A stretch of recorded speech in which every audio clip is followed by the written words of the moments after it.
In a military gala filled with medals and polished brass, old Walter Gaines stood alone, a black veteran whose heroism had been deliberately erased from history decades ago. When an organizer tried to usher him out, something unprecedented happened. 6 elite Navy SEALs rose silently in perfect formation, rendering him a salute that stunned the room.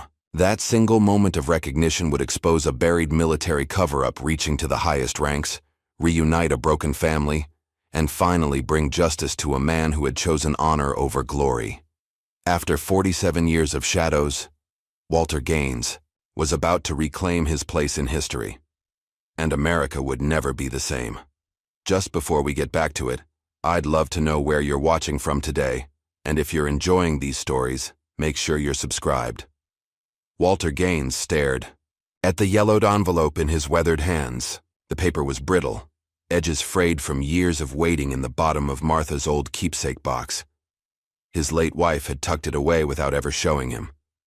The military seal in the corner was unmistakable, an invitation to a gala honoring veterans of classified operations. Walter's heart thumped against his ribs as he traced the embossed lettering with his thumb. "Why'd you hide this from me, Martha?" he whispered to the empty living room of his modest single-story home. The silence that answered back was all too familiar after 8 years alone. At 78, Walter had settled into a quiet routine in the neglected east side of town. His neighborhood had seen better days, peeling paint on fences, cracked sidewalks that nobody bothered to fix, and corner stores where bulletproof glass separated cashiers from customers. But it was home, and Walter had made peace with his place in it. Every Monday and Wednesday he volunteered at the community center, teaching chess to neighborhood kids who'd otherwise be on the streets. Thursdays were for the VA hospital, where he sat with younger veterans, listening to their struggles without ever mentioning his own service. And Sundays, rain or shine, he visited Martha's grave with fresh flowers and one-sided conversations about the week's events. "Mr. Gaines," a young voice called from outside, followed by the rhythmic bounce of a basketball on concrete. "You still gonna teach me that night move today?" Walter folded the invitation carefully and slipped it into his shirt pocket. "Coming, Marcus," he called back, his voice carrying the gentle gravel of age. Marcus Williams was 12, sharp as a tack, with a quick smile that reminded Walter of his own son at that age, before everything changed. Before Walter's name was erased from the records. "You ready to lose today, old man?" Marcus grinned, spinning the basketball on his finger. Walter chuckled. "Chess first, basketball later. That was our deal." As they settled at the weathered picnic table in Walter's backyard, Marcus set up the chess pieces with practiced hands. "My mom says you were in the military," he said, not looking up. "But you don't have any medals or nothing hung up in your house." Walter's hands stilled momentarily. "Not everyone who serves gets recognized, son." "Why not?" Walter paused, searching for words a child could understand. "Sometimes the things soldiers do are meant to stay secret, and sometimes the people in charge don't want certain stories told." Marcus studied him with eyes too wise for his years. "That's not fair." Walter's laugh held no humor. "No, it's not, but life rarely is." He moved his pawn forward. "Your move." Later, that evening, Walter pulled out a dusty photo album from beneath his bed. Faces of young men stared back at him, some black like him, others white, Hispanic, a few Asian. All in uniform, all smiling with the invincibility of youth. Walter touched each face gently, whispering names no official record acknowledged anymore. His finger lingered on one particular photo, himself and a red-headed soldier arm in arm, laughing at some forgotten joke. Thomas "Red" Murphy, the only one who still remembered. The next morning, Walter boarded the crosstown bus to Sunny Pines nursing home. The sterile halls and antiseptic smell always reminded him of field hospitals, bringing back flashes of memories he'd spent decades trying to forget. Red's room was at the end of the hall. Once a towering 6'4" Marine with a booming voice, he was now curled into himself, his frame shrunken and pale against white sheets. Alzheimer's had stolen most of his memories, but some remained stubbornly intact. particularly those Walter wished they could both forget. "Walt," Red whispered as Walter took the chair beside the bed. "You came." "Every Tuesday, same as always," Walter said, squeezing his old friend's bony hand. Red's eyes darted around the room, suddenly alert. "They watching today?" Walter shook his head. "Nobody's watching, Red, it's just us." Red beckoned him closer, his breath sour with medication. "They'll remember soon," he whispered. "The six will rise. You wait and see." Walter had heard these cryptic statements before, but dismissed them as the ramblings of a deteriorating mind. Today, though, with the invitation burning a hole in his pocket, the words sent a chill down his spine. "What six, Red? What are you talking about?" But Red's lucidity had already slipped away, his gaze now fixed on the ceiling as he hummed an old marching cadence. On his way home, Walter stopped at the corner store for his weekly lottery ticket, $1 worth of hope that never paid. Off! The bell jingled as he entered, and Mr. Patel nodded from behind the counter. "The usual, Mr. Gaines?" "Yes, and throw in the paper today." As Walter paid, his eye caught the television behind the counter. A news segment showed young Navy SEALs in training, their faces determined as they pushed through mud and surf. "Brave boys," Mr. Patel commented, following Walter's gaze. Walter just nodded, his throat suddenly tight. He hurried home, the newspaper tucked under his arm, unread. That evening, Walter stood before his closet, pushing aside worn flannel shirts and faded jeans until his fingers found the garment bag at the back. The uniform inside hadn't seen daylight in decades. He slipped it from the hanger, the wool scratchy against his fingers. When he tried it on, the jacket wouldn't button across his middle, and the pants hung awkwardly on his frame. Age had reshaped him in ways he hadn't noticed until now. A knock at the door startled him. Devin Taylor, the young man who had moved in next door 6 months ago, stood on the porch holding a plate of cookies. "My grandma made too many," he said, then stopped, eyes widening at Walter's partial uniform. "Whoa, Mr. Gaines. I didn't know you were military." Walter shifted uncomfortably. "Long time ago." Devin stepped closer, examining the uniform with a professional eye. "I'm a tailor at Men's Warehouse. That needs some serious alterations if you're planning to wear it." Walter started to decline, but something stopped him. "You could fix this?" Devin's face lit up. "Absolutely. Give me 3 days. On the house." My way of saying thanks for keeping an eye on my place when I visit my grandma. After Devin left with the uniform, Walter sat heavily on his couch, the invitation in his hands once more. Before he could talk himself out of it, he dialed the number printed at the bottom. A crisp female voice answered. "Veterans Affairs, Special Events Office." "This is Walter Gaines," he said, his voice steadier than he felt. "I received an invitation to the Classified Operations Gala next month." A long pause followed. "Gaines? Walter Gaines?" The surprise in her voice was unmistakable. "One moment, please." The hold music played for nearly 5 minutes before she returned. "Yes, Mr. Gaines, you are on the list, though I must say we're surprised you're available to attend." The careful wording wasn't lost on Walter. They thought he was dead, or wished he was. "I'll be there," he said simply, and hung up. Miles away, in a state-of-the-art training facility, Lieutenant Aaron Knox sat in a locker room surrounded by 5 fellow SEALs. Their bodies bore the marks of their profession, scars, tattoos, muscles, honed by years of punishing training. "Gala's next month," said Miles Walker, the oldest of the group at 38. "Brass says attendance is mandatory this year." "Political bullshit," muttered Eric Simmons, yanking off his boots. "Parade us around for the donors and politicians." Knox said nothing, his attention fixed on an old photograph in his hands. A young black soldier stood proudly in Vietnam-era jungle fatigues, arm in arm with Knox's father. "That him?" asked James Wilson, peering over Knox's shoulder. Knox nodded.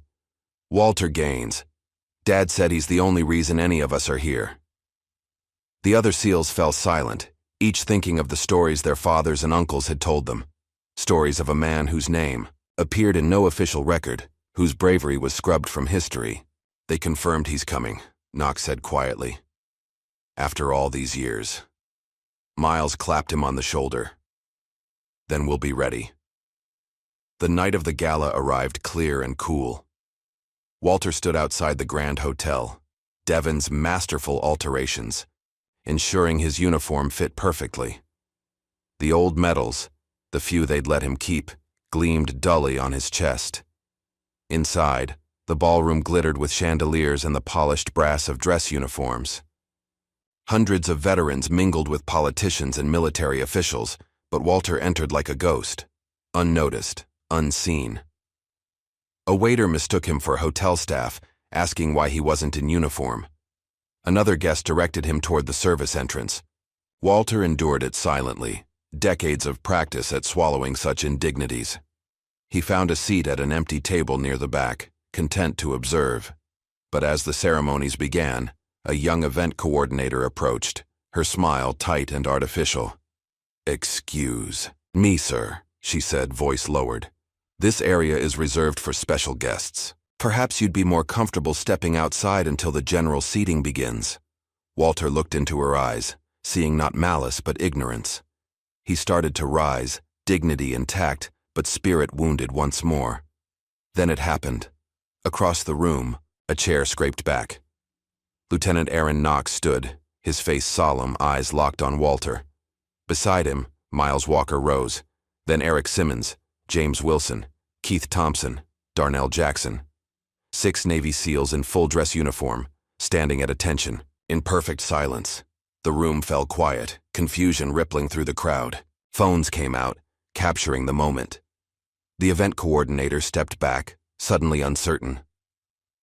Walter Gaines, the man with no medals, the soldier erased from history, stood frozen in place as 6 of America's most elite warriors stood for him, and that was only the beginning. The silence in the ballroom was deafening. 6 Navy SEALs stood at rigid attention, their eyes fixed on Walter Gaines.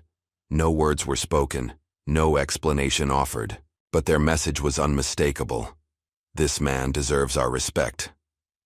Walter's heart hammered in his chest. He hadn't expected this, couldn't have imagined it. His weathered hands trembled slightly as he straightened his back, muscle memory from decades past returning as he offered a solemn salute to the young warriors. Cameras flashed throughout the room. A reporter near the front tapped frantically on her phone. Within minutes, her tweet went live with a hastily captured photo. 6 Navy SEALs stand in silent salute for elderly black veteran at military gala. Who is this forgotten hero? The Ghost SEAL. Tate, event coordinator, who had tried to remove Walter, now stood paralyzed with indecision. A senior officer approached, whispered something in her ear, and she retreated, face flushed with embarrassment. Admiral James Albrecht watched from across the room, his knuckles white around his whiskey glass. At 72, he still cut an imposing figure, silver-haired, square-jawed, chest heavy with medals. His eyes narrowed as he studied Walter, then the 6 SEALs.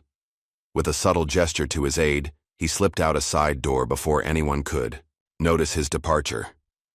By morning, the image had gone viral. The Ghost SEAL and Walter Gaines trended nationwide. News outlets scrambled to piece together information about the mysterious veteran who had prompted such an unprecedented display from America's elite warriors. Walter awoke to his phone ringing incessantly. He ignored it, making coffee with shaky hands as the events of the previous night replayed in his mind. He hadn't spoken to a single one of the SEALs. Didn't need to. Their silent statement had said everything. A sharp knock at his front door broke through his thoughts. When he opened it, his daughter Danielle stood on the porch, her expression a complex mixture of confusion, anger, and something else. Perhaps the first flicker of doubt in convictions she'd held for decades. "Dad," she said, holding up her phone, to show him the viral image. "What is this? Who are these men? Why are they standing for you?"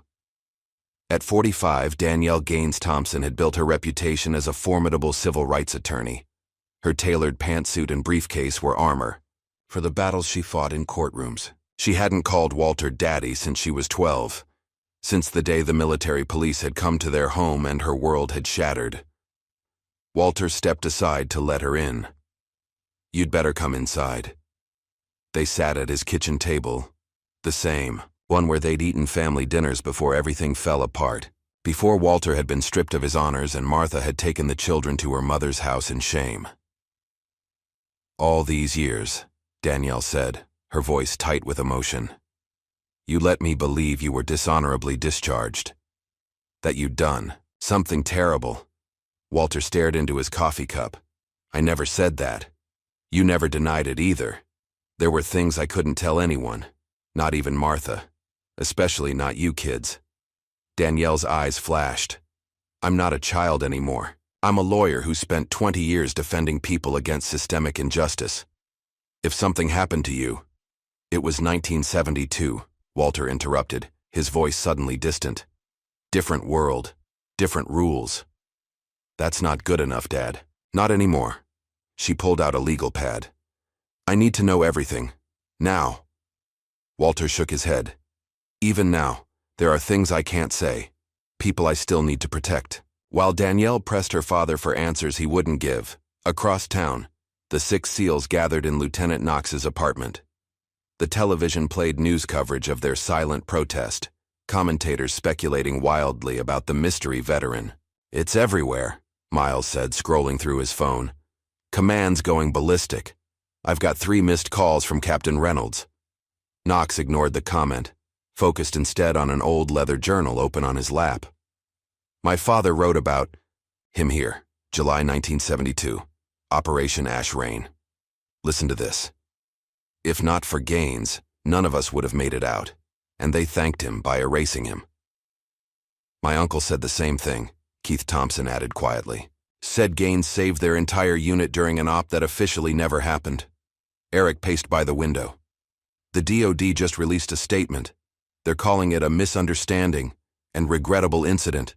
They're trying to bury it again." James Wilson, the youngest of the group at 29, leaned forward. "So what's our next move? We knew this would light a fire. Are we ready for what comes next?" Knox closed the journal. "We made a promise to our fathers to make this right. We're just getting started."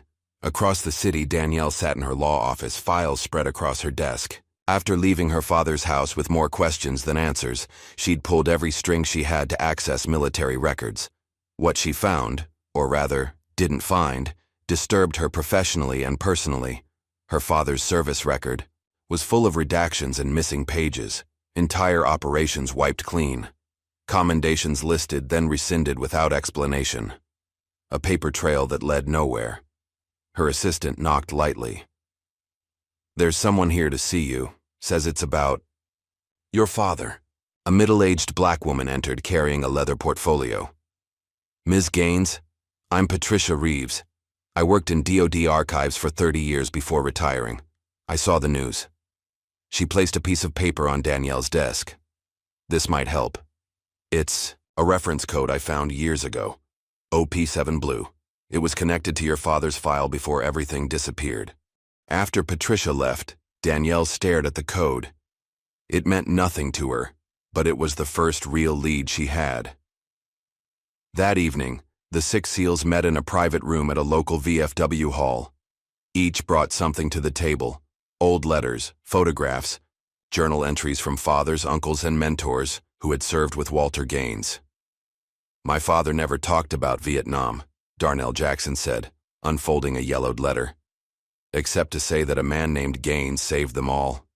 He made me promise that if I ever met Walter Gaines, I'd stand for him because America wouldn't." Similar stories emerged from each SEAL. Their fathers, different men from different units, all connected by one soldier who had saved them in various operations, a man whose name had been systematically erased from military records. "They buried him alive," Knox said grimly.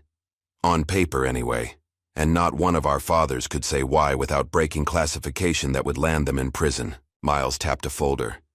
"But they left breadcrumbs for us. They knew someday we'd find each other. Find him." In his expansive Virginia estate, Admiral James Albrecht watched the news coverage with growing anger. The phone on his desk rang, and he snatched it up. "I'm handling it," he snapped without preamble. He should have stayed dead. This will all disappear by next week. The next morning, Walter made his weekly visit to Red at Sunny Pines. The nursing home staff eyed him differently. Today, whispers followed him down the hall. The viral photo had made its rounds. Red was having one of his bad days.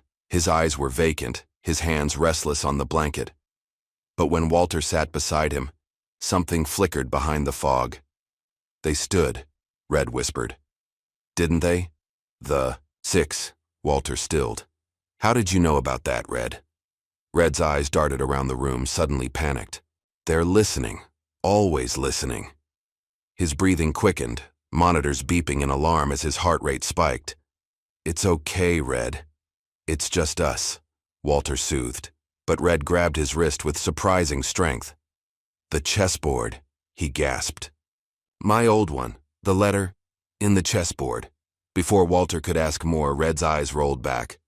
The monitors shrieked, and nurses rushed in, pushing Walter aside as Red convulsed. "He's having a stroke," one shouted. "Get Dr. Mercer." Walter was ushered from the room, standing helplessly in the hallway as medical personnel fought to stabilize his oldest friend. The administrator approached, clipboard in hand. "Mr. Gaines? Red has you listed as his medical proxy and executor.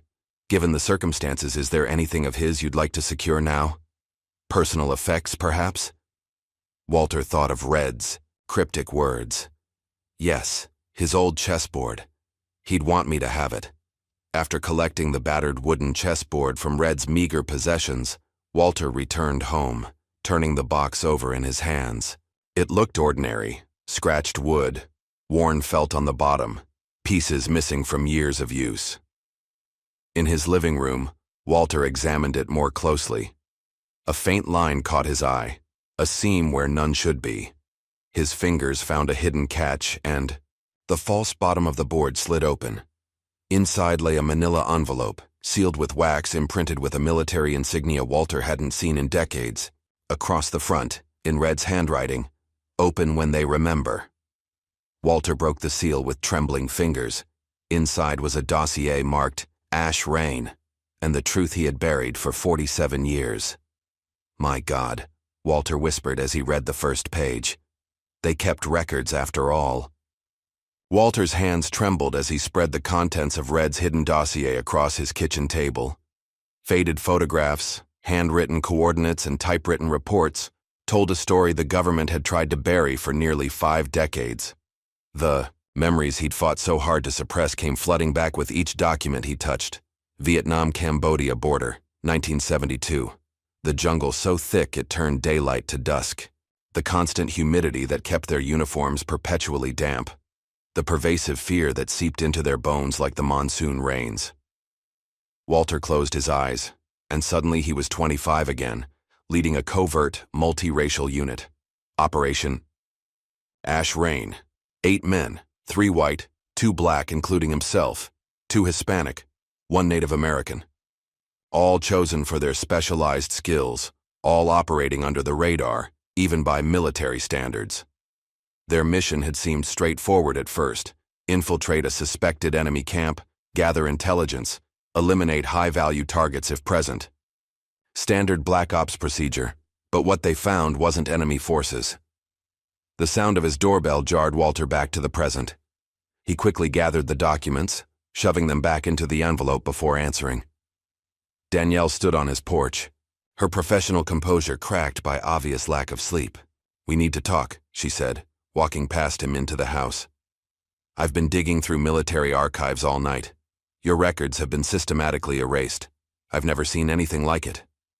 Walter sighed, gesturing toward the kitchen. "I know. How can you be so calm? Your entire service history, erased, as if you never existed." She paced the small kitchen. "The only concrete reference I found was something called OP-7 Blue, which doesn't appear in any official record." Walter's face remained impassive, but his heart hammered in his chest. Operation 7 Blue had been the classified designation for the special unit he'd commanded, the one assembled for Ash Rain. "Dad," Danielle said, stopping to face him directly. "I need to know what happened. not just as your daughter but as your attorney. These Navy SEALs have put you in the spotlight. The DOD is scrambling. Someone's going to start asking questions I can't answer." Walter sat heavily at the table. "Sit down," he said quietly. "It's time you knew." As Danielle took her seat, Walter began to speak, his voice low and measured as the memories crystallized into words for the first time in decades. April 1972. I was leading a special operations unit into Cambodia. Technically, we weren't supposed to be there, but that's how it was back then. Our mission was to investigate reports of unusual activity at a remote village. Walter paused, gathering his strength. What we found wasn't Viet Cong. It was American mercenaries, private contractors working with corrupt military officials. They were using the village as a base for a side operation, eliminating political prisoners, sympathizers, anyone who might have intelligence value but had become inconvenient. Danielle's eyes widened. American contractors killing civilians? Walter nodded grimly. With U.S. military knowledge, not everyone, most officers had no idea, but a few high-ranking officials were authorizing it, providing intelligence, equipment, even air support. And you discovered this. We were supposed to secure the area, not ask questions. But there were children there, Danielle. Families. Walter's voice caught. They were executing people and burning the bodies, calling it sanitizing potential intelligence leaks. When I realized what was happening, I ordered my men to stop it. The memory engulfed him completely now. The smell of accelerant and burning flesh, the screams, the mercenaries' fury when Walter's team intervened. We managed to save about 30 civilians, got them to a missionary outpost 10 miles away. Then we documented everything, took photos, collected dog tags, recorded coordinates. Walter's fist clenched on the table. I reported directly to command, thought I was doing the right thing. What happened? 3 days later, I was arrested, charged with disobeying orders, endangering my unit, interfering with classified operations. They took everything, our evidence, our reports. My men were separated, reassigned, sworn to secrecy. Walter's voice had gone flat, emotionless. Captain James Albrecht signed the paperwork. He was rising fast through the ranks then. Had powerful friends. He made it clear. If I fought the charges, if I ever spoke about what we saw, it wouldn't just be my career. It would be my family. He looked directly at Danielle. You, your brother, your mother. Danielle sat in stunned silence. Legal. Training temporarily abandoned in the face of her father's revelation. So I accepted a quiet discharge. No court-martial, no prison, but no recognition for my service either. My name removed from commendations I'd earned. My existence in official records minimized, then gradually erased. But your men remembered, Danielle said softly. They told their sons. Walter nodded. Apparently so. And now those sons are Navy SEALs who stood up for you. Before Walter could respond, his phone rang. The number was unfamiliar. Mr. Gaines, this is Lieutenant Aaron Knox. We need to meet. Across town, public interest in the Ghost SEAL was exploding. Honor Gaines had become a top trending hashtag as journalists pieced together fragments of Walter's service history. Veterans began posting their own stories of racial discrimination and buried records. Civil rights organizations called for a formal investigation. Admiral James Albrecht, now retired but still influential within military circles, watched the growing movement with mounting alarm. In his home office, he barked orders into a secure phone line. I don't care how you do it. Discredit him. Find something, anything in his past. Everyone has skeletons. Dig them up. He slammed the phone down, then opened his laptop to a private email server. The message he began typing was addressed to 6 different generals, all former colleagues with shared secrets. Meanwhile, Danielle drove Walter to a small coffee shop on the outskirts of town. Lieutenant Knox had chosen the location. Public enough to be safe, private enough to talk freely. Knox was waiting alone at a corner table, dressed in civilian clothes. He stood as they approached, extending his hand first to Walter. Sir, it's an honor. Walter studied the younger man's face. You look like your father. Knox's eyes widened. You knew who I was. The moment you stood up at the gala. You have his eyes. They sat, and Knox wasted no time. All 6 of us are connected to you, Mr. Gaines. Our fathers, uncles. They served with you at different times. They never spoke about it officially, but they made sure we knew your name. Why? Walter asked. Why risk it? Because they believed an injustice was done, and they made us promise that if we ever had the chance to make it right, we would.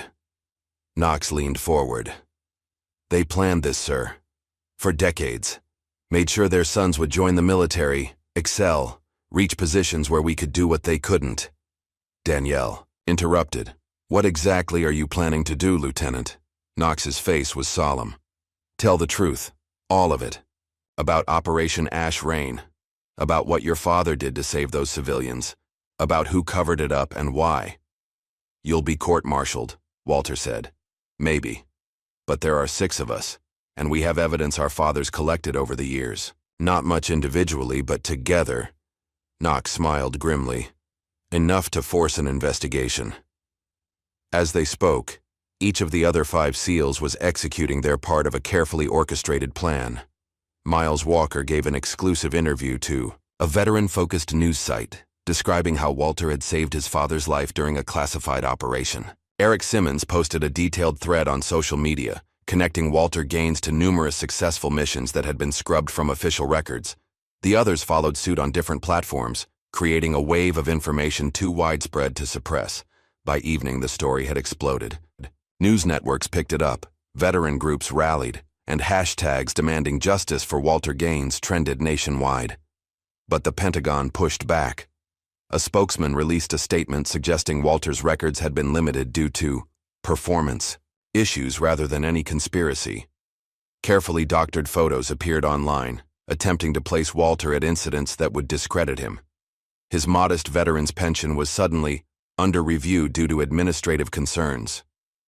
Walter watched it all unfold with a strange detachment. After decades of silence, seeing his name everywhere was surreal. The smear campaign didn't surprise him. He'd expected it. What he hadn't expected was the overwhelming public support. The thousands of veterans and civilians demanding the truth. The stress took its toll. 3 days after meeting with Knox, Walter collapsed while walking to his car. His neighbor Devin found him and called an ambulance. The diagnosis: exhaustion and a minor heart arrhythmia. Nothing serious, the doctor assured him, but you need rest. Walter lay in the hospital bed, the rhythmic beep of monitors his only company after visiting hours ended. He was drifting toward sleep when the door to his room opened quietly. A silver-haired man in a tailored suit slipped in, closing the door behind him. Walter Gaines, he said softly. I wasn't sure you'd still be alive after all these years. Walter didn't need to ask who he was. Commander Harper. Harper nodded, taking the chair beside the bed. It's Admiral now, or was before retirement. He studied Walter's face. You look good for a ghost. What do you want, Harper? To finish what you started in '72. Harper reached into his jacket and removed a small flash drive, placing it on Walter's bedside table. I was stationed at headquarters when your reports came in. I was the one who logged them and made copies before Albrecht could destroy everything. Walter stared at the small device. Why now? Why not 40 years ago? I had a family too, Walter, and Albrecht made the same threats to all of us. Harper stood. But I'm dying now. Cancer. 6 months, maybe less. And I'll be damned if I take this to my grave. After Harper left, Walter held the flash drive in his palm. It felt impossibly small to contain such explosive truth, the evidence he'd thought was destroyed decades ago. The next morning, Danielle arrived to find Walter sitting up in bed. Color returned to his face, a new determination in his eyes. Need your laptop, he said without preamble. There's something you need to see. Together they watched the contents of Harper's flash drive, radio logs documenting the mercenary operation, audio files of Walter's reports to command. Most damning of all, video footage, grainy but clear enough, showing the aftermath of the civilian massacre and Walter's team intervening to save survivors. And in the background of one clip, unmistakable despite the poor quality, a young captain, James Albrecht, supervising the operation. Danielle sat back, lawyer's mind already formulating strategy. This changes everything. Within hours, the story broke nationwide. Danielle held a press conference on the hospital steps, announcing that Walter Gaines had evidence proving his claims and would be petitioning for a formal congressional hearing. The 6 SEALs stood behind her in a show of solidarity. Walter Gaines, the man they had tried to erase, was finally being written back into history. The hearing room buzzed with tense energy as Danielle Gaines adjusted her suit jacket one last time. Beside her, Walter sat ramrod straight, his expression unreadable as flashbulbs popped and reporters jostled for position behind the barrier. "Remember," she whispered to her father, "let me do the talking unless they address you directly." Walter nodded slightly, his eyes fixed on the empty chairs where the tribunal members would soon sit. The closed military tribunal had been hastily assembled following the media firestorm. Present were high-ranking military officials, selected press representatives, and in the back row, all 6 Navy SEALs in dress uniform. Lieutenant Knox caught Walter's eye and gave an almost imperceptible nod. A side door opened, and Admiral James Albrecht entered with his legal team. Now in his 70s, he still carried himself with the entitled confidence of a man accustomed to power. His cold gaze swept the room, lingering briefly on Walter before he took his seat. "All rise," called the bailiff as the 3-member tribunal filed in, 2 generals and 1 civilian oversight official. General Warren, the senior officer, spoke first. "This tribunal has been convened to investigate allegations regarding classified operations conducted in 1972, specifically Operation Ash Rain, and subsequent administrative actions concerning Staff Sergeant Walter Gaines." He looked directly at Walter.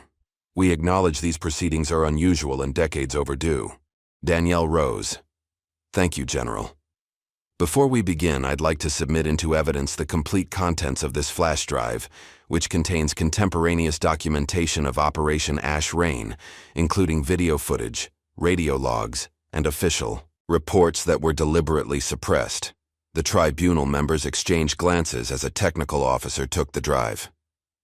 "We'll review this material," General Warren said. "Please proceed with your opening statement." For the next 30 minutes, Danielle laid out the case methodically.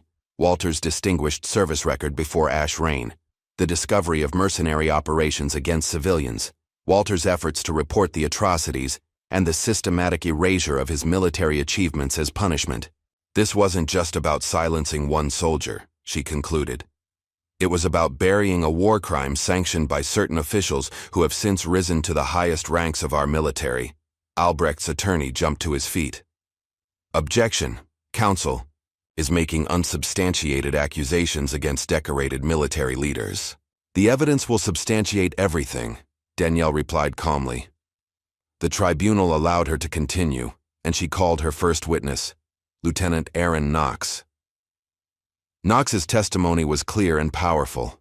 He described how his father, before dying of Agent Orange-related illness, had confessed the truth about serving under Walter Gaines. "My father said, there were 2 kinds of heroes in Vietnam, those who got medals and those who did what was right even when it cost them everything. Walter Gaines was the second kind." One by one, Danielle called the other 5 SEALs.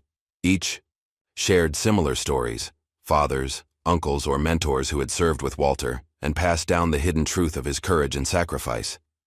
Miles Walker's testimony proved particularly damaging to Albrecht. "My father kept a journal," he said, producing a weathered notebook. In it, he documented how Captain Albrecht threatened the families of anyone who spoke about what happened at the village. He wrote, "They're not just taking Gaines's medals, they're taking his existence." Throughout the testimony, Albrecht remained stone-faced, occasionally whispering to his attorneys. His team worked aggressively to undermine each witness, suggesting their stories were second-hand hearsay, emotionally motivated, or factually impossible given the classified nature of the operations. On the 3rd day of the hearing, Danielle called her final witness, Admiral Harper.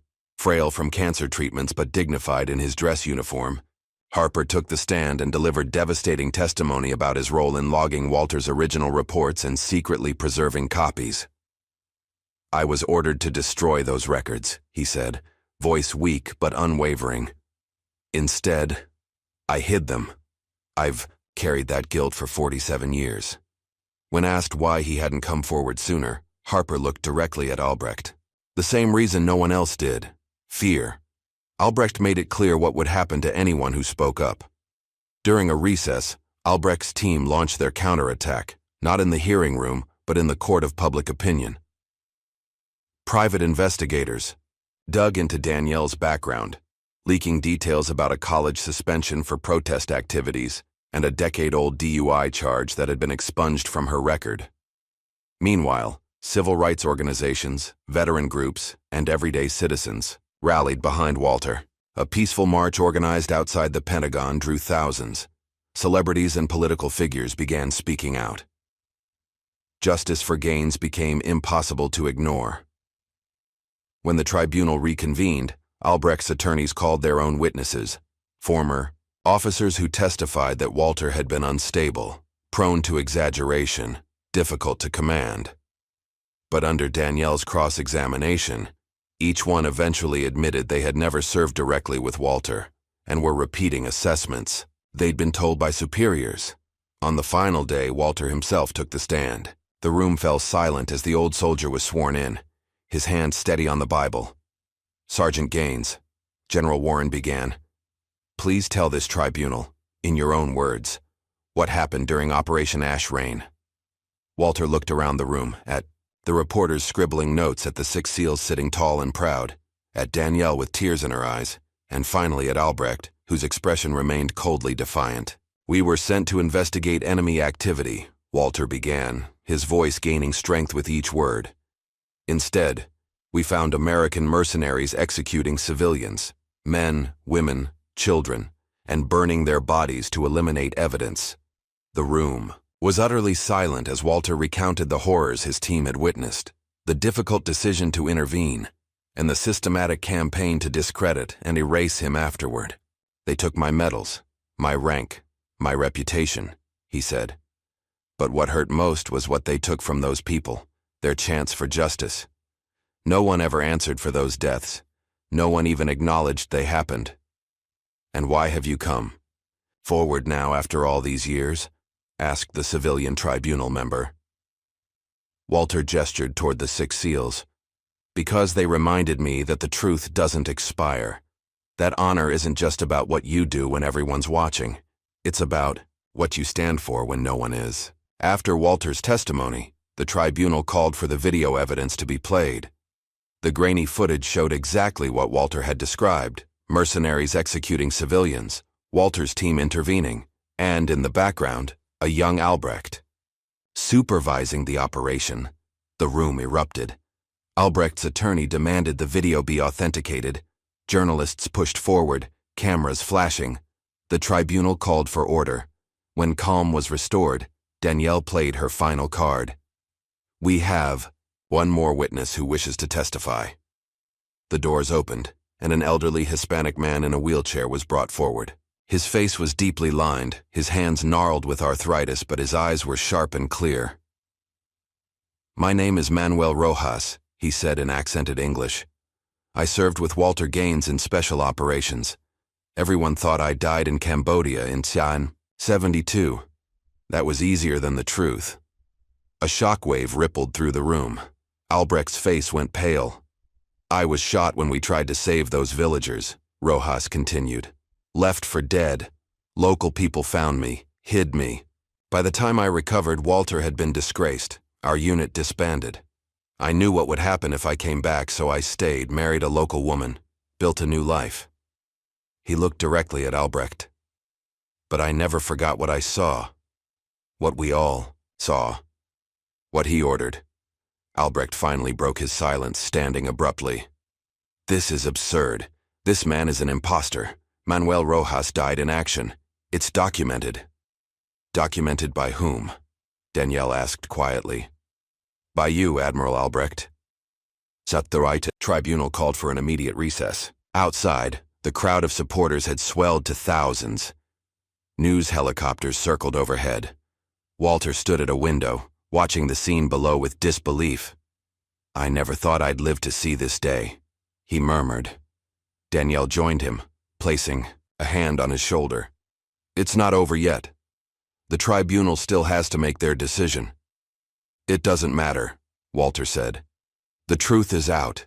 That's all I ever wanted." But the tribunal's decision did matter. After 3 hours of deliberation, they emerged with grim faces. General Warren spoke first. "In light of the evidence presented, this tribunal finds sufficient cause to recommend a full congressional investigation into Operation Ash Rain and the subsequent cover-up. We are also recommending immediate administrative action to restore Sergeant Walter Gaines' full-service record, rank, and commendations." A cheer went up from the gallery, but Warren raised his hand for silence. "However, due to national security implications and the classified nature of many elements involved, we are unable to issue a final determination at this time. The full hearing transcripts will be sealed pending congressional review." Danielle was on her feet instantly. "That's unacceptable. You're doing exactly what was done 47 years ago, burying the truth under national security." Walter placed a steadying hand on her arm. "It's okay, Danielle. It's not okay." She turned to face the press section. "My father's story will not be silenced again. I will be holding a press conference in 1 hour on the steps outside. The American people deserve to know exactly what happened here today." As the tribunal adjourned, Walter found himself surrounded by the 6 SEALs. Lieutenant Knox spoke for all of them. "This isn't over, sir." "Not by a long shot."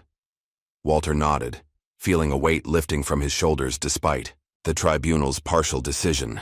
"I know, son, I know." Outside, Danielle faced a forest of microphones and cameras. Walter stood slightly behind her, the 6 SEALs flanking him protectively.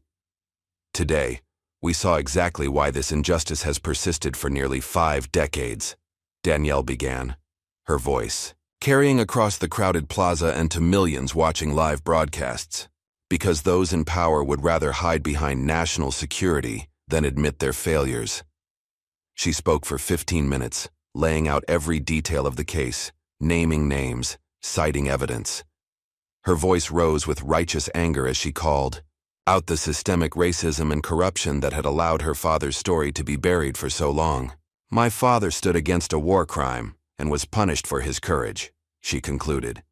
"He didn't just lose medals, he lost his place in history, his reputation, his connection to the country he served.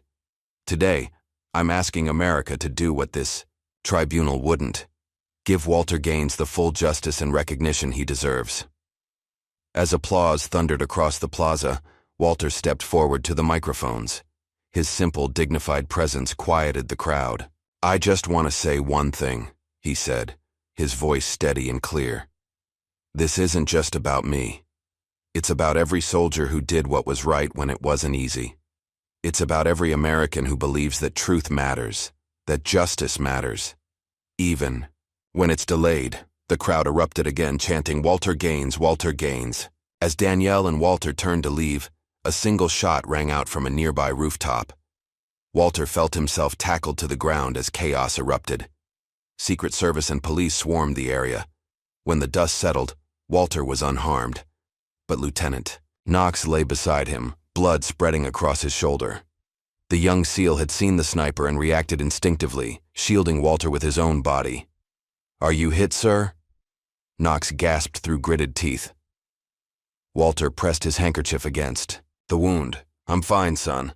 Thanks to you." As medics rushed forward, Walter looked up at the surrounding buildings, wondering which rooftop had hidden the shooter and who had given the order. The battle for truth was far from over, and the stakes had just become deadly clear. The morning. After the press conference, Walter Gaines sat in a hospital waiting room, a paper cup of cold coffee forgotten in his hands. Down the hall, Lieutenant Knox was in surgery to remove the bullet from his shoulder. The other 5 SEALs kept vigil with Walter, their faces grim with resolve. "Police have the shooter in custody," Miles Walker said quietly, looking up from his phone. Former private contractor, refusing to talk. Walter nodded silently. He didn't need a confession to know who had ordered the hit. On the wall-mounted television, Danielle's press conference played on repeat. News anchors analyzed every word, every reaction. Political commentators debated the implications. Social media erupted with hashtags, "Bree Stand with Walter," "Justice for Gaines," "The Truth Matters." What had begun as a mysterious moment at a military gala had exploded into something far beyond Walter's comprehension. A nationwide reckoning that touched nerves about racial injustice, military accountability, and buried truths. "Mr. Gaines?" A nurse appeared in the doorway. "Lieutenant Knox is out of surgery. Everything went well." Collective relief washed over the group. As they followed the nurse toward recovery, Miles hung back, showing Walter something on his phone. "You need to see this." It was an email from a retired colonel who had served during the Vietnam era. The message was simple. "I was there when they buried Ash Rain. I have more files. Time to come clean." Attached were scanned documents implicating 3 more senior officers who had helped cover up the operation. "It's happening," Miles said. "People are speaking up everywhere. Veterans from your era, from ours. They're all saying the same thing. Enough secrets." Walter stared at the screen, overwhelmed. For decades, he'd carried the burden alone, believing no one would ever know or care about what had happened. Now the dam had broken, and truth was flooding out from every direction. Later that afternoon, Walter received an unexpected call from Senator Eleanor Pearson, chair of the Armed Services Committee. "Mr. Gaines," her voice was crisp but kind. "In light of recent developments and significant public interest, we're reopening your hearing, this time before the full committee, televised, with no restrictions on content or witnesses." Walter gripped the phone tighter. "When?" "2 days from now. We've expedited everything." She paused. "One more thing, Mr. Gaines. Admiral Albrecht has been officially subpoenaed to testify under oath." After hanging up, Walter sat heavily on a hospital chair. Danielle, who had been speaking with doctors about Knox's recovery, joined him. "What is it?" she asked, noting his expression. "They're reopening the hearing. Public this time. Albrecht has to testify." Danielle's eyes widened. "That's incredible, but also dangerous. He'll fight back harder than ever." Her words proved prophetic. Within hours, Albrecht's team launched a coordinated counterattack. A supposed psychiatric evaluation of Walter from 1973 appeared online, suggesting he had suffered from combat-induced delusions and paranoid tendencies. Carefully edited photos showed Walter supposedly participating in anti-war protests after his discharge, positioned to imply disloyalty. The most damaging leak came that evening. Audio recordings allegedly of Walter confessing to abandoning his post during a firefight. The voice was similar enough to raise doubts, though anyone who knew Walter could tell it wasn't him. Danielle worked frantically with media contacts to counter each false narrative. The 6 SEALs mobilized their own networks, and veterans groups issued statements of support. But the mud was sticking, creating just enough uncertainty to undermine Walter's credibility with some segments of the public. That night, alone in his modest home, Walter faced his darkest moment. The weight of the fight, the public scrutiny, the resurfaced trauma, it all crashed down on him at once. He sat at his kitchen table, head in his hands, questioning whether any of it was worth the cost. His phone rang, Lieutenant Knox calling, from his hospital bed. "Sir? Just checking in." Knox's voice was groggy from pain medication. "You should be resting, son," Walter replied. "Been thinking about something my father told me," Knox continued. "He said the bravest thing you ever did wasn't saving those civilians. It was living with the consequences afterward, not breaking, not letting them win by making you bitter." Walter was silent for a long moment. "Your father gave me too much credit." "I don't think so, sir. None of us do." After hanging up, Walter stepped onto his porch, needing air. The night was clear, stars visible despite the city lights. A car pulled up, and Miles Walker stepped out. "Lieutenant Knox called me," Miles explained. "Thought you might need some company." My place is secure if you want somewhere else to stay. Tonight. Walter studied the younger man's face, earnest, determined, carrying echoes of his father. Thank you, Walter said simply.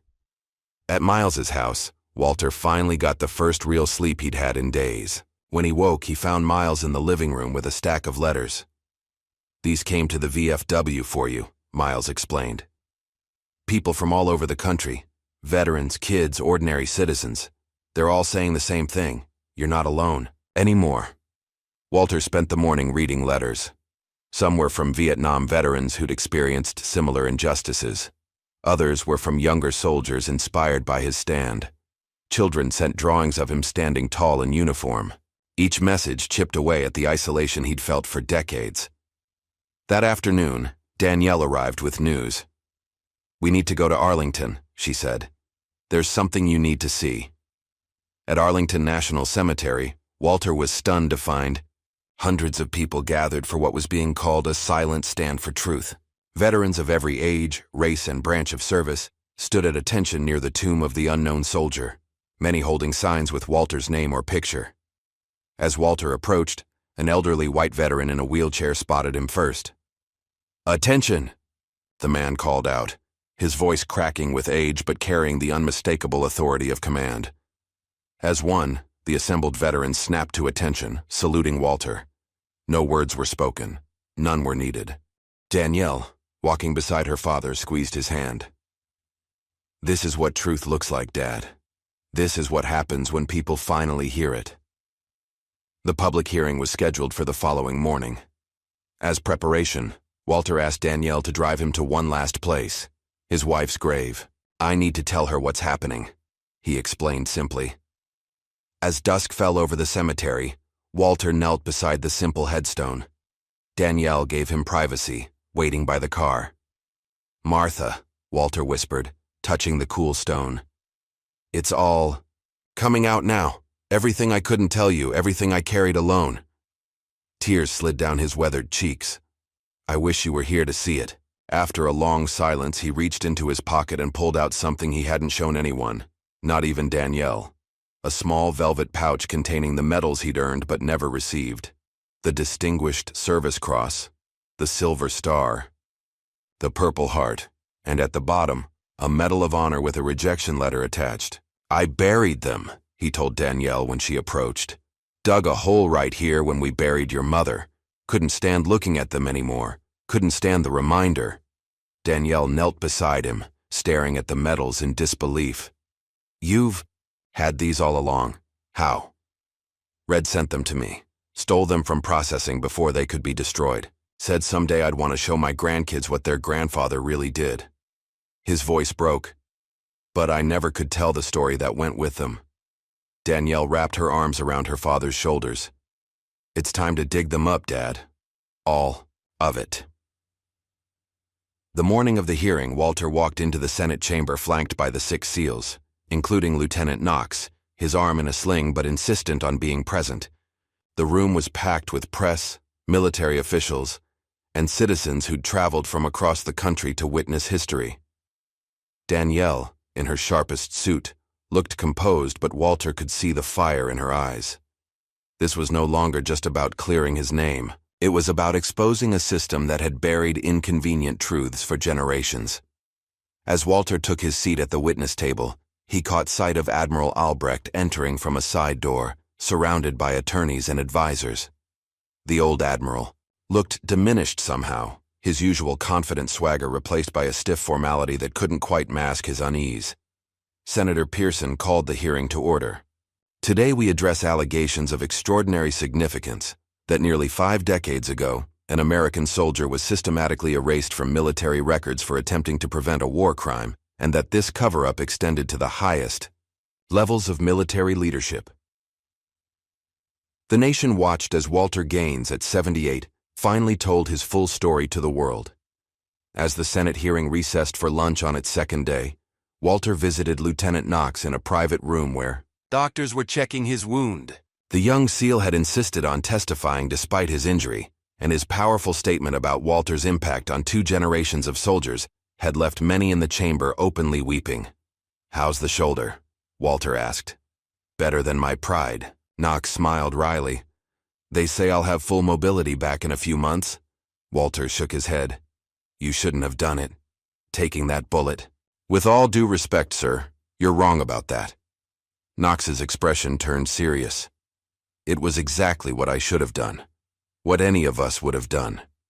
Before Walter could respond, Danielle burst into the room, breathless with excitement. They got him, she said. The shooter confessed. He was paid through a shell company linked directly to Albrecht. Knox sat up straighter. Can they prove it? Financial records don't lie, Danielle replied. And he's talking. Everything. All of it. Apparently, Albrecht has been using this guy for years. Cleanup jobs, he called them.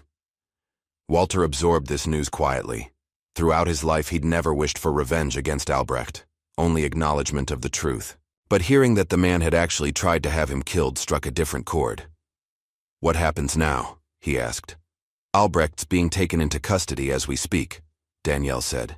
The hearing will continue tomorrow with new evidence. News of Albrecht's arrest exploded across media channels. Within hours, 2 retired officers, both former colleagues of Albrecht, came forward with confessions. They confirmed what Walter had alleged. Operation Ash Rain had been designed to eliminate political prisoners and defectors who knew too much about U.S. covert operations in Cambodia. It wasn't about national security, one officer stated in a sworn affidavit. It was about covering our tracks. Gaines and his unit weren't supposed to know the real objective. When they tried to stop it, Albrecht decided they were liabilities. The dominoes continued to fall throughout the evening. More veterans came forward with corroborating accounts. Journalists uncovered additional documentation. The narrative that had been buried for 47 years was finally being pieced together in public view. That night, Walter sat with Danielle in her apartment, watching the news coverage in stunned silence.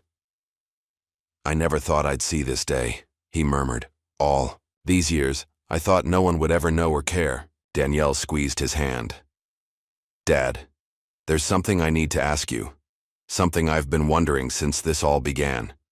Walter turned to her, seeing traces of her mother in her determined expression. The medals you buried with Mom, she said, carefully. Where did they really come from? Red couldn't have stolen official medals that were never issued. Walter sighed deeply. You're right. He didn't steal them. He paused, gathering himself. They were made. Custom. By the men in my unit. They pooled their money. Found a jeweler in Saigon who could duplicate military medals. Perfect in every detail. They gave you your own medals, Danielle whispered. Walter nodded. Said if the country wouldn't recognize what I'd done, they would. Made it official among themselves.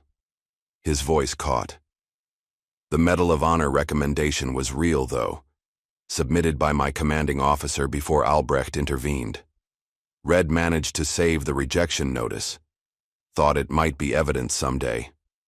Danielle's eyes filled with tears. It is evidence, and tomorrow, we're bringing it with us.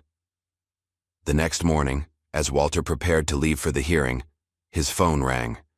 The caller ID showed a number from the White House. Mr. Gaines, a formal voice began. I'm calling on behalf of the President. In light of recent developments, we'd like to offer an immediate resolution to your case. Full reinstatement of rank, backdated pension adjustments, and all appropriate medals will be issued without further proceedings. Walter listened carefully to the terms. And the hearing today? We believe it would be in everyone's best interest to conclude the public proceedings. The President is prepared to issue a private apology for the injustice you suffered. Private, Walter repeated, the word hanging in the air. Just like they erased me privately, just like they buried the truth. Privately, Mr. Gaines? They erased me publicly, Walter said, his voice firm. They'll apologize publicly. I'll see you at the hearing. When Walter shared the call with Danielle, she wasn't surprised. They're in damage control mode. Too late for that. As father and daughter arrived at the Senate building, they found an even larger crowd than before. Veterans, activists, ordinary citizens, all gathered to witness the day's proceedings. Inside, the mood was electric as Senator Pearson called the hearing back to order. Today, we will hear testimony regarding Admiral James Albrecht's role in the events surrounding Operation Ash Rain and the subsequent cover-up. Albrecht, now without his uniform, sat stiffly at the witness table. His attorneys had advised against testifying, but the subpoena had left him no choice. For over an hour, Albrecht attempted to paint himself as a patriot who had made difficult decisions in the national interest. Those were complicated times, he insisted. Actions had to be taken that wouldn't be condoned in peacetime. Staff Sergeant Gaines didn't understand the bigger picture. Throughout his testimony, Albrecht never looked directly at Walter, not once. When it was time for cross-examination, Danielle approached the table with the quiet confidence of a predator who had already spotted her prey's weakness. "Admiral Albrecht," she began, "you've characterized my father as a soldier who didn't understand the bigger picture. Is that correct?" "Yes," Albrecht replied stiffly. "Some operations require compartmentalization. Not everyone needs to know the full objective." "And what was the full objective of Operation Ash Rain? Please tell this committee." Albrecht shifted uncomfortably. "As I've stated, it was a classified intelligence-gathering mission." Danielle smiled slightly, the kind of smile that didn't reach her eyes. "That's interesting. Because earlier, you said under oath that Operation Ash Rain was a standard search-and-destroy mission against enemy forces." She placed a document on the table. "Yet in this memo from April 1972, you described it as a cleanup operation to eliminate security liabilities." The color drained from Albrecht's face as he recognized the document, part of the evidence recovered from Harper's flash drive. "Would you like to revise your statement, Admiral?" Danielle asked. "Or shall I play the audio where you specifically order the execution of unarmed civilians?" As Danielle systematically dismantled Albrecht's testimony, the 6 SEALs watched, with grim satisfaction. Each had testified earlier about what Walter had meant to their families, how his actions had saved their fathers, uncles, and mentors not just physically in combat, but morally, by showing them that honor mattered even when no one was watching. Knox's testimony had been particularly moving.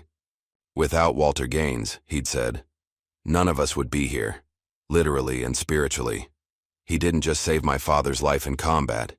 He saved his soul by showing him that doing the right thing matters, even when it costs you everything." Now, as Albrecht's carefully constructed narrative crumbled under Danielle's questioning, Knox leaned over to Walter. "He's finished," he whispered. "And he knows it."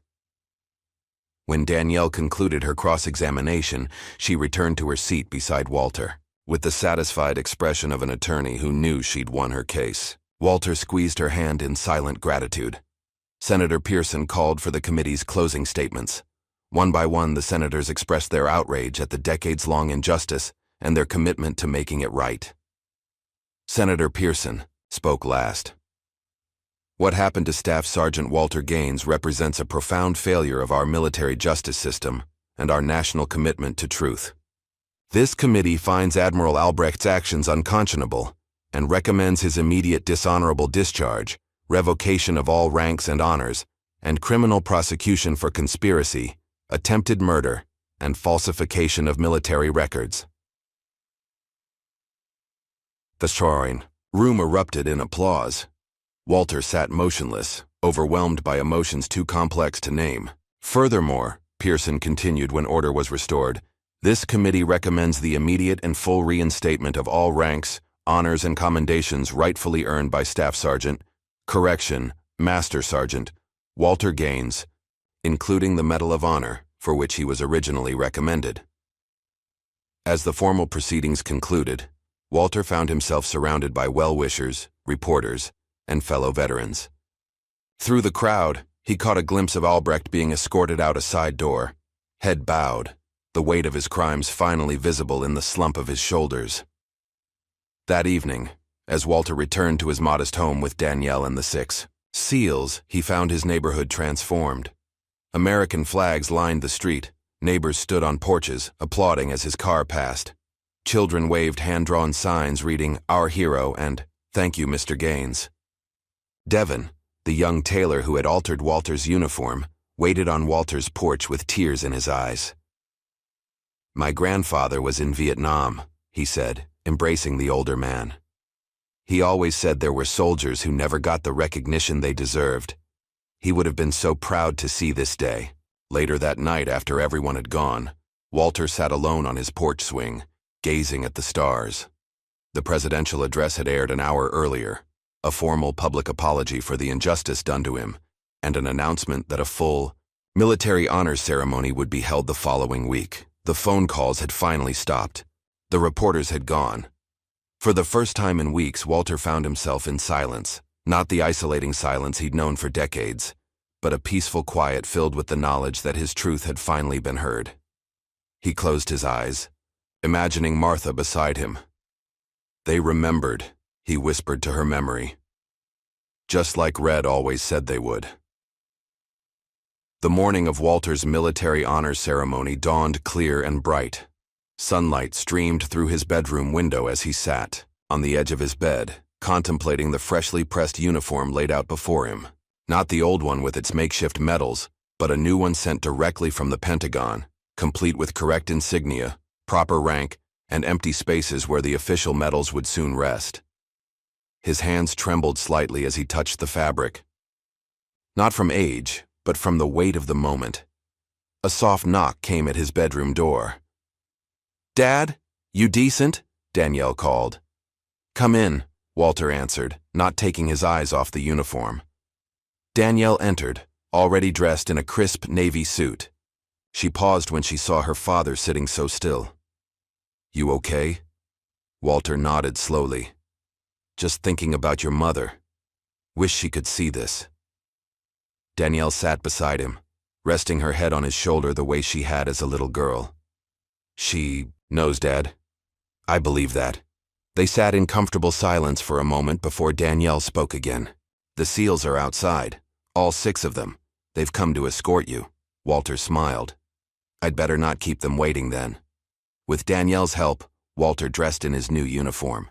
Each button, each crease felt like reclaiming a piece of his identity that had been stolen decades ago. When he finally looked at himself in the mirror, he barely recognized the man staring back, not because of the uniform, but because of the peace in his eyes that hadn't been there for 47 years. Outside, the 6 Navy SEALs stood at attention in their dress uniforms beside 3 black SUVs. Lieutenant Knox, his arm still in a sling but looking strong, stepped forward and saluted. "Master Sergeant Gaines, your escort is ready, sir." Walter returned the salute, feeling the gesture reconnect him to the life he'd once known, the brotherhood he'd been forced to leave behind. The drive to the Pentagon was surreal. Streets had been partially cleared for their small convoy. People lined the sidewalks, many holding American flags or homemade signs. Some saluted as the vehicles passed, others simply stood in respectful silence. "I didn't expect this," Walter murmured, watching the crowds through tinted windows. Knox, sitting opposite him, smiled. "Your story touched people, sir. More than, you know." At the Pentagon, an even larger crowd had gathered.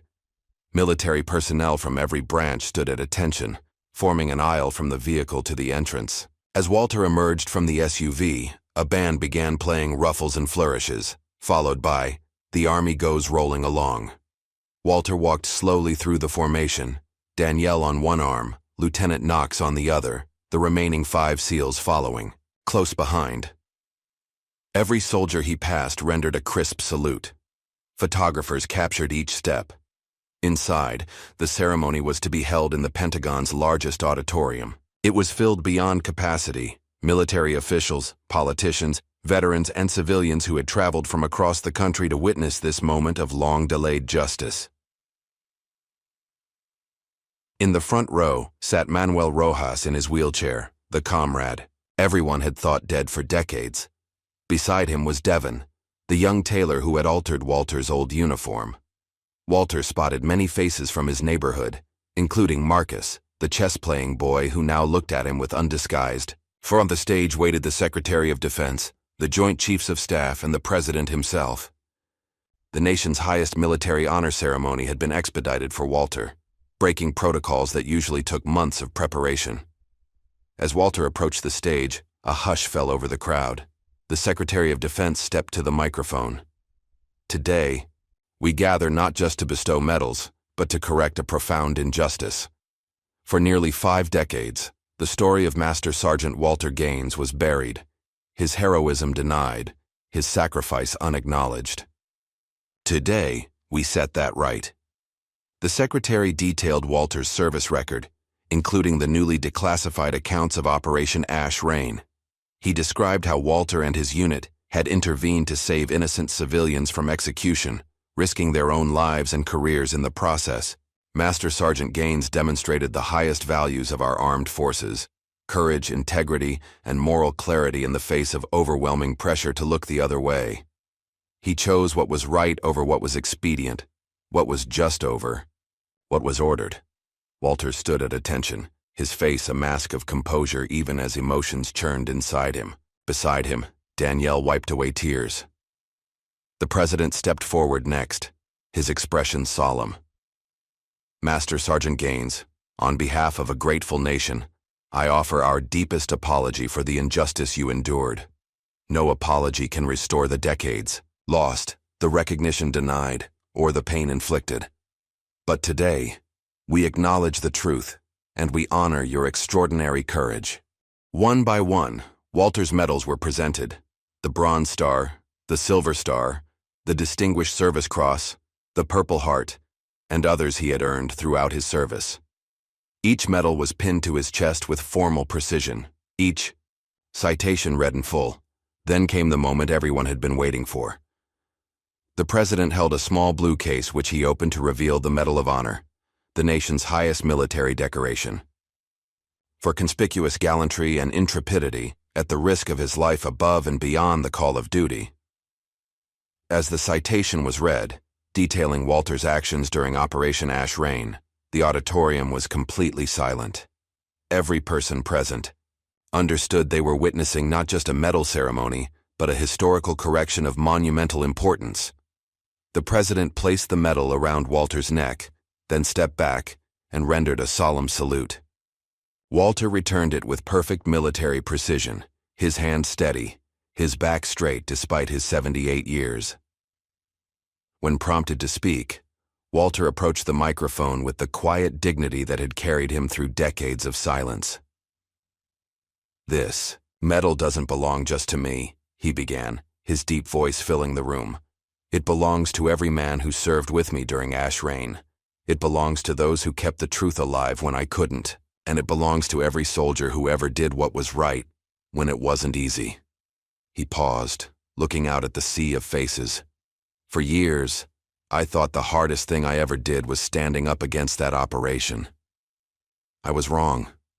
The hardest thing was living with the silence afterward. Living with people believing I'd failed my country when the truth was the opposite." Walter's gaze found Danielle in the front row, her eyes shining with tears and pride. "To my daughter, who never stopped believing there was more to the story. Thank you for fighting for me when I'd stopped fighting for myself." He turned slightly, to acknowledge the 6 SEALs standing at attention to his right. "To these young men, who honored a promise made by their fathers, you remind me that honor isn't given, it's earned, and it passes from one generation to the next like a sacred trust." Walter's voice grew stronger as he continued. "I stand here today not just for myself, but for every soldier whose story was buried, whose sacrifice went unrecognized because of politics, prejudice, or convenience. Some of them aren't here to see their truth finally acknowledged, but we can honor them by ensuring this never happens again." As Walter concluded his remarks, the auditorium erupted in a standing ovation that lasted nearly 5 minutes. Military personnel wiped away tears. Hardened veterans embraced. The 6 SEALs stood at rigid attention, their faces solemn but their eyes reflecting deep satisfaction. After the ceremony, a reception was held where Walter found himself surrounded by well-wishers, former comrades, and officials eager to shake his hand. Through it all, he maintained a quiet dignity, accepting congratulations with humble grace. In a quiet corner, Walter finally had a moment alone with Danielle. "You did it, Dad," she said, straightening his medals with gentle fingers. "You survived long enough to see the truth come out. Walter shook his head slightly. We did it. I thought I had to carry this alone all these years. I was wrong. Danielle smiled through tears. I spent so much of my life angry at you, thinking you'd done something to disgrace us. All those years fighting for other people's justice, never knowing my own father needed it most. You were fighting for me all along, Walter said softly. Every case you took, every injustice you challenged. You were your father's daughter, even when you didn't know it. They embraced. Decades of misunderstanding and distance finally healed. Later, that evening, as the reception wound down, Lieutenant Knox approached Walter with the other 5 SEALs. Master Sergeant, Knox said formally, if you're not too tired, there's something we'd like you to see. Walter followed them to a waiting vehicle. They drove in comfortable silence to Arlington National Cemetery, now peaceful in the evening. Light. The SEALs led Walter to Section 60, where many Vietnam veterans rested. There, standing in a perfect line, were 6 headstones, the fathers and uncles of the 6 SEALs who now stood with Walter. They made us promise, Miles Walker explained quietly. If the day ever came when your name was cleared, we would bring you here. Walter moved slowly down the line, reading each name, remembering each face. Men he had served with, fought beside, saved, or been saved by. Men who had kept his story alive when the official record tried to erase him. At the last headstone, Walter knelt with difficulty, placing his hand on the cool marble. The 6 SEALs stood behind him in silent formation, honoring both the dead and the living. In that sacred space, surrounded by fallen heroes and living warriors, Walter finally felt the full circle of his journey close. The burden he'd carried for nearly half a century lifted at last, leaving behind not emptiness, but peace. 10 years later, a young black naval cadet named Elijah Williams stood in the entrance hall of the newly dedicated Walter Gaines Memorial building at the United States Naval Academy. The spacious hall featured a life-size bronze statue of Walter in his dress uniform, Medal of Honor around his neck, standing tall and proud. Elijah had arrived early for the dedication ceremony, wanting a quiet moment to absorb the significance of the place. His grandmother had told him stories about Walter Gaines since he was a child, how one man's courage had changed not just military policy, but their family's trajectory. You must be Elijah, came a warm voice behind him. He turned to find Judge Danielle Gaines Thompson smiling at him. Now in her mid-50s, she carried herself with the confident authority of someone who had helped reshape American military justice. After her father's case, she had continued advocating for forgotten veterans, eventually being appointed to the federal bench. Yes, ma'am, Elijah said, extending his hand. It's an honor to meet you. My grandmother speaks of you often. Marcus's boy. Danielle nodded, recognition lighting her eyes. Your grandmother told me you'd been accepted to the academy. My father would have been so proud. Together they walked through the memorial hall, where displays chronicled Walter's story and the broader impact it had made. One exhibit showed the viral photo that had started it all. 6 Navy SEALs standing for one forgotten veteran. Where are they now? Elijah asked, studying the image. The SEALs? Still serving in different ways, Danielle replied.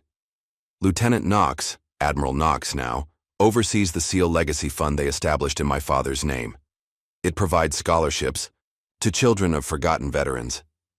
The others have taken different paths, but they remain connected by what they did that day. They paused before a wall displaying hundreds of letters written to Walter in the years after his vindication.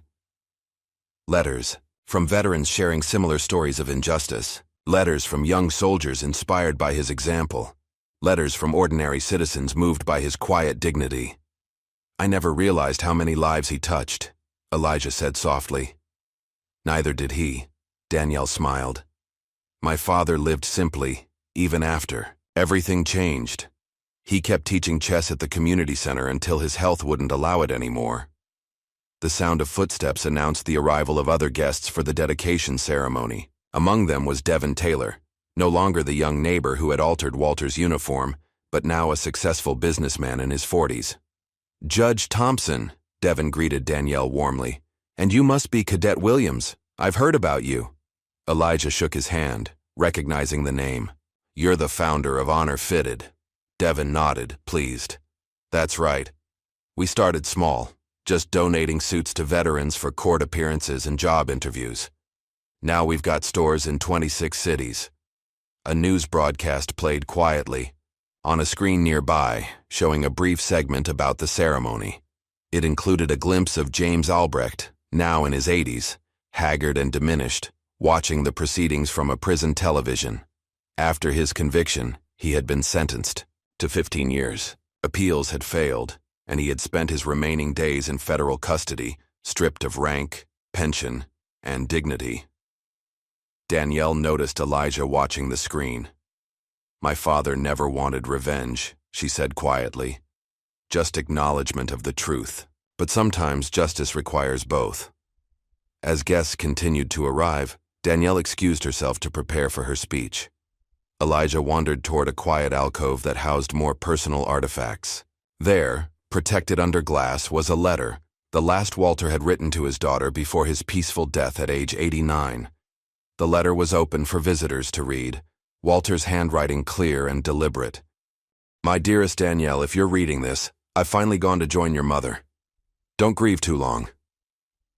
My life was fuller than I ever imagined it could be, especially these last years. When I was a young man, I believed honor meant serving, without question. When I was older, I thought it meant enduring injustice in silence. Only in my final years did I understand that true honor means standing for truth, no matter the cost. You fought for me when I couldn't fight for myself. You believed in me when I'd stopped believing. For that, I owe you more than a father could ever repay. Remember me not as a victim of injustice, but as proof that truth prevails, even if it takes a lifetime. Share that message with anyone who will listen. All my love." Dad Elijah stood reading the letter twice more, deeply moved. He had never met Walter Gaines, who had died 3 years before Elijah was born, but the old veteran's legacy had shaped his life, nonetheless. It was Walter's story that had inspired Elijah to pursue a military career, determined to serve with the same moral courage. The ceremony began promptly at noon, the grand hall filled with distinguished guests, military, leaders, politicians, veterans, and family members connected to Walter's story. The 6 SEALs, now in their 40s and 50s, some still in uniform, others in civilian attire, sat together in the front row, a brotherhood forged by a promise kept. Admiral Aaron Knox, his hair now streaked with silver, but his posture still ramrod straight, took the podium first. The shoulder that had taken a bullet for Walter showed no signs of the old injury as he gestured toward the bronze statue. "Walter Gaines taught us that courage isn't just about facing enemy fire," Knox said. "Sometimes it's about facing your own side when they're wrong. Sometimes it's about standing alone, knowing history may never know your name." After several speakers, Danielle approached the podium. The room fell silent in anticipation. "My father lived to see his name cleared and his service honored," she began. "But his greatest pride wasn't in the medals or the recognition. It was in knowing that his story helped others find justice." She described how Walter's case had triggered a comprehensive review of similarly discharged veterans, particularly those from marginalized backgrounds. Over 800 cases had been re-examined, resulting in hundreds of record corrections, restored benefits, and long overdue recognition. The Walter Gaines Justice Act, signed into law 8 years ago, ensures that no soldier can ever again be erased from history for doing what's right, Danielle continued. But laws alone can't guarantee justice. That requires vigilance, courage, and the willingness to stand up, just like those 6 Navy SEALs did for my father. After the ceremony, guests mingled in the reception area. Elijah found himself speaking with Admiral Knox, who took a particular interest in the young cadet. "Your grandmother is Marcus's mother," Knox confirmed. "The boy who played chess with Walter." Elijah nodded. "Yes, sir. My father was never in the picture, but Mr. Gaines was like a grandfather to my dad. Taught him chess, helped him with homework. Dad says those lessons saved him from the streets." Knox smiled. Walter never knew how many lives he touched. He thought his legacy was buried with those classified files, but it was alive all along, in the people he helped, the examples he set. As the afternoon drew to a close, the 6 SEALs gathered for a photograph beside Walter's statue. Though they had all aged, their bond remained unbroken, forged first by their father's shared experience with Walter, then strengthened by their own stand for justice. Elijah watched them with admiration, understanding now why his grandmother had insisted he attend this ceremony before beginning his military career. Walter Gaines's story wasn't just about righting a historical wrong. It was about the ripple effect of moral courage, extending far beyond one man's lifetime. Later that evening, a small, more intimate gathering took place at Arlington National Cemetery. Danielle, the 6 SEALs, and a few close friends stood before Walter's grave. As requested in his will, he had been buried in his uniform with his true medals, beside his beloved Martha. His headstone was simple but powerful. Master Sergeant Walter Gaines Medal of Honor, 1944-2033. For those who stand when standing costs everything. Admiral Knox stepped forward, placing a single white rose on the grave. "Rest easy, sir," he said quietly. "We've got it from here." The others followed suit, each placing a rose and offering a private word of thanks. As twilight settled over Arlington, they stood in silent formation. A final salute to the man who had taught them that sometimes the greatest battles are fought not on foreign soil, but in the quiet chambers of one's own conscience. Miles away, in cities and towns across America, the impact of Walter's story continued to unfold. A television documentary about Operation Ash Rain aired that night in 30 countries, prompting investigations into similar hidden injustices within other military forces worldwide. In Washington, D.C., workers were completing the installation of a new monument near the Vietnam Veterans Memorial, a simple bronze sculpture showing Walter Gaines standing tall in uniform, saluting, with 6 silhouettes behind him in solidarity. The inscription, etched in granite at the base, read, "For those who were forgotten and those who stood anyway." As darkness fell over the Capitol, a lone figure approached the new monument, a veteran in his 60s who had traveled across the country to see it. He stood at attention, rendered a perfect salute, then walked away with straighter shoulders than when he had arrived. One man's courage, finally acknowledged. One wrong, finally righted. One story, finally told. And in its telling, countless others found their voice. What would you sacrifice for truth if you knew no one might ever hear your story? Walter Gaines reminds us that honor isn't in the medals we wear, but in the stands we take when no one is watching.